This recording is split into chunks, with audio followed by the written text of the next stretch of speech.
57, this is for Jacob, you'll have 90 seconds. Oh, okay. Right. Oh, Joy. No, you're good. I We're think. good. We're good? Yeah. Okay, we're good. Okay. Yeah, we started with Joy. Yeah, we started with Joy. Okay. So Jacob, the question is, what measures will you take to ensure that county resources are used efficiently and effectively?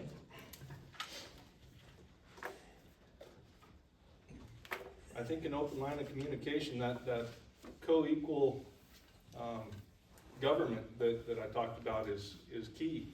If one of these other elected officials comes to me with a budget that doesn't make sense, that is overinflated for whatever reason or is underinflated, and I see a need for something there, we're gonna have that conversation and we're gonna say, all right, do we need this? Do we not need this? Measures for, can you repeat the question real quick? What measures will you take to ensure that county resources are used efficiently and effectively? Okay. As a board supervisor, we are challenged with the supervision of those other departments. And so by looking at the way that we're using it, but I guess the way that the measures that I would take would be out there in the community every day and seeing what the road department needs and make sure that they get that, seeing what the sheriff's office needs and making sure that they get that, and relying on what they're telling me and what I'm seeing with my own two eyes. We really need to be out there as a representative and seeing what's going on in the community.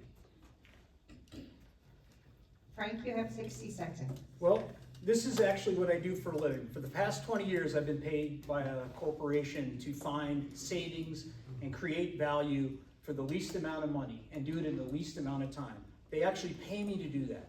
Doing cost-benefit analysis, doing value assessments, determine where we can find value and improve value and provide more value to the taxpayer while reducing costs. I'll give you an example. We used to have ADOT, used to have 350 employees in the DMV. We reduced that to 100 and created a computer system for people to go and do their own registrations online, saving taxpayers tens of millions of dollars just by doing a simple little thing like putting half the ADOT online.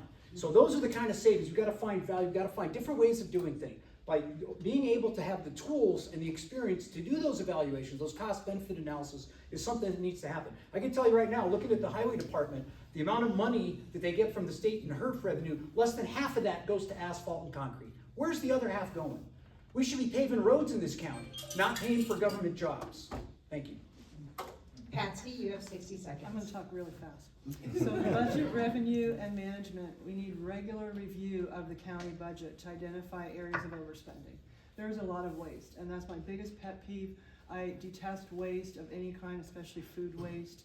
I had a restaurant, we had it really trimmed down. I knew how much we were gonna use and what to order. And we need to implement cost-saving measures and prioritize funding of essential services first, and then look at everything else that's needed in the communities. We need audits. We need regular audits of programs and service to identify waste and insufficiency.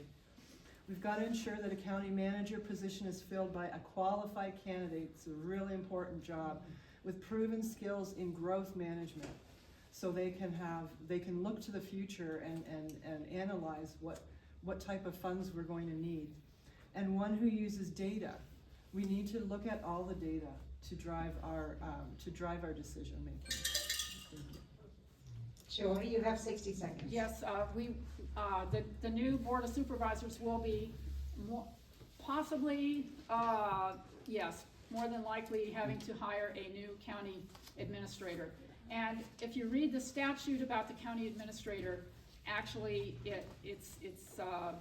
everything has to go through him. So he or she is the person that we don't directly interact with the departments under the Board of Supervisors. We give that to the county administrator. Of course, we can ask him for everything that we need.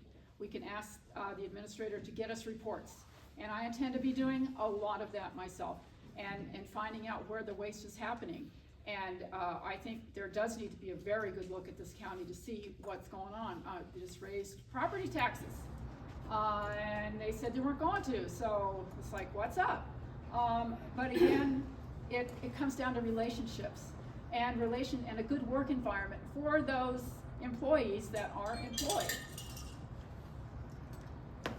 Okay, question number 8 is going to candidate Frank Antonori. You'll